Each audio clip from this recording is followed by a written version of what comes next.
Isa pong MP ang naghayag sa publiko na maging responsable sa ipinapakalat na impormasyon sa social media. Mayroon pong buong ulat, Star DJ Tom.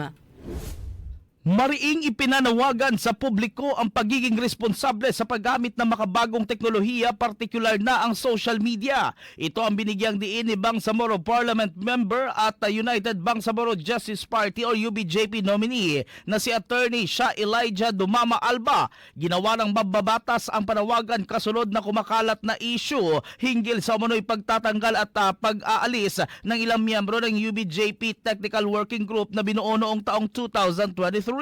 Ayon kay Attorney Alba, nararapat lamang na maging maingat ang publiko sa pagbabahagi ng impormasyon, lalo na kung may mga pangalan at larawan ng mga individual na nadadamay sa usapin kahit wala naman silang kinalaman. Dagdag pa ng mambabatas, sinang-ayunan din ito ng UBJP spokesperson na si Engineer Muhajirin Ali na nananawagan din sa publiko na tiyaking may sapat na ebidensya ang bawat aligasyon bago ito ikalat upang maiwasan ang maling impormasyon. Sa kabilang dako, ipinaliwanag ni Alba na ang Technical Working Group na nabuo noong Disyembre 2023 ay nabuwag noong Pebrero taong 2024 na may limitadong tungkulin lamang. Anya, ang nasabing grupo ay binuo para sa pagsasaayos ng mga dokumento at papeles ng partido at hindi binigyan ng kapangyarihan na magdagdag, magbawas o magtanggal ng mga miyembro. Sa huli, iginiit ng mambabatas ang kahalagahan ng pagtitiwala sa tinatawag na collective process ng MILF Central Committee. Kasabay nito, ipinunto ni Alba na posibleng may kinalaman sa nalalapit na 2026 Bangsamoro Parliamentary Elections ang mga isyong ibinabato laban sa puwersa ng UBJP. Narito ang naging panayam ng Star FM Cotabato kay UBJP nominee at Member of Parliament Attorney Shah Elijah Dumama Alba. Napanood ko rin yung interview ng ating spokesperson sa UBJP, si Engineer Muhajirin Ali, at binigyan din niya doon na kung may mga ganong klaseng mga paratang ay magpakita ng ebidensya.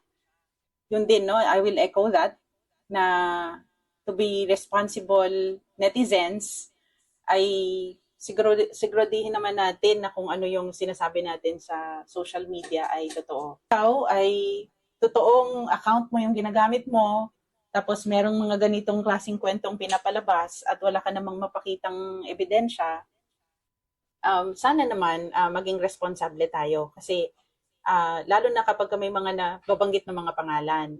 Isa po ako doon sa mga nababanggit na pangalan at laging napopost yung picture ko. As I said,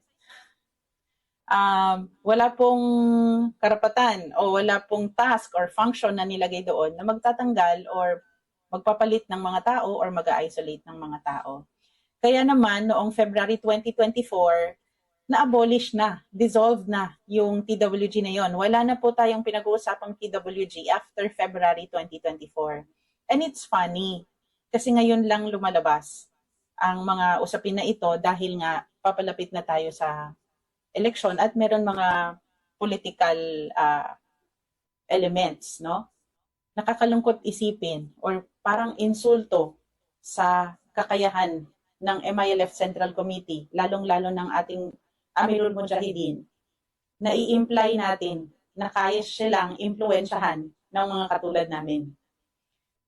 Hindi tatagal ang MILF ng ilang dekada kung hahayaan nila na ang mga katulad namin ay mag-influence sa kanilang decision making.